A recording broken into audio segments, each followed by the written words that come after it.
The rest of the fastening will happen when I screw on the gable caps.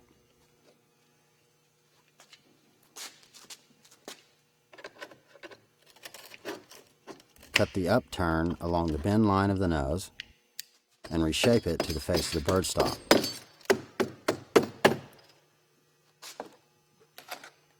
Place the end cap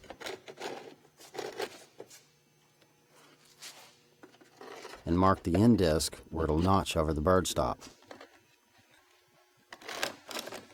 And then you'll need to cut and fold the end disc so that it will fit against the birdstop and the fascia.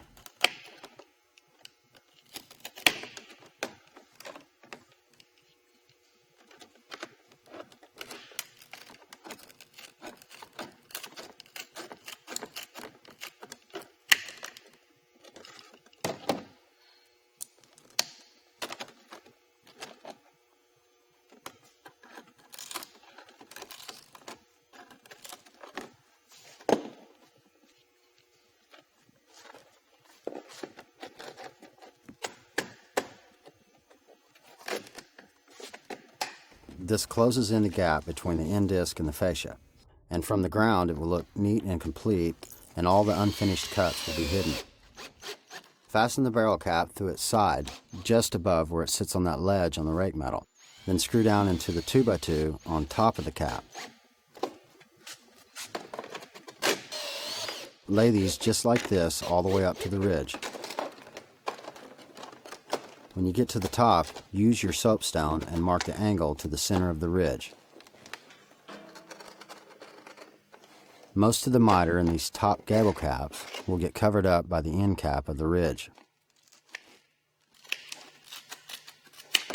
These barrels tend to flatten out a little bit when you cut off the back flange, so you've got to reshape them once your miter cuts are complete before you screw them on.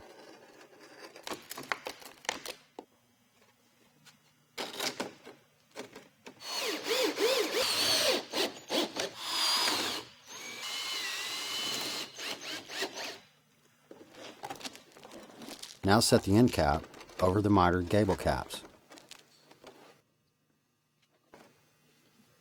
and mark it for cutting to fit over those gable caps. I'm using an end disc as a template and trace the shape of the cutout we'll make on both sides.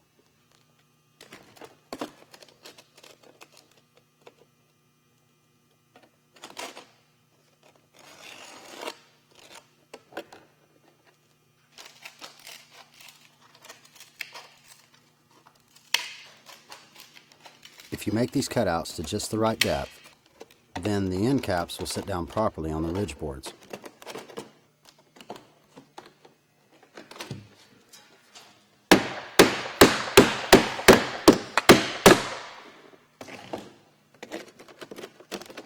Center the cap and fasten it to the ridge boards.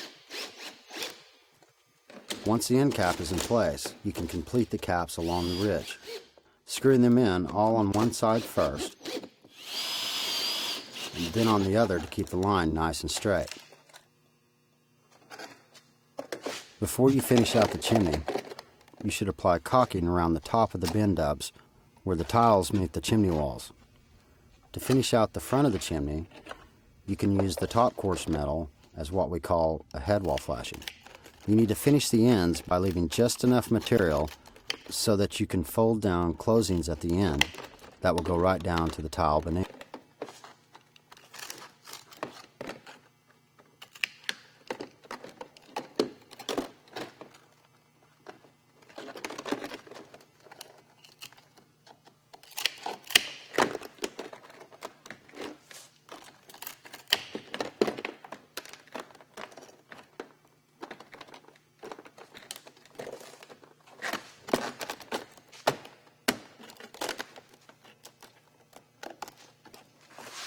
This flashing is a decorative piece that will create a straight line for the siding or stucco to lap onto.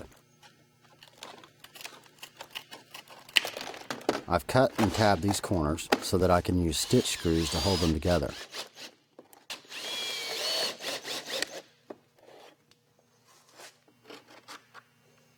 On the sides and the back of the chimney, install the Z-bar metal.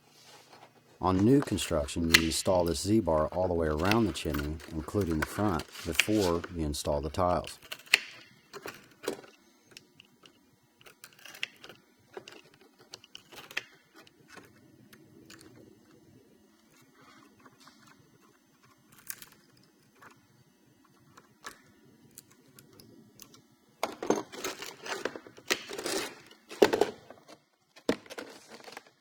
Any siding or other exterior treatment laps over the top part of the Z-bar. Then you tuck the tile bend ups under the lower part of the Z-bar. If the Z-bar goes on before the tiles do, then the other trades can complete their work without getting a chance to damage the roof tiles.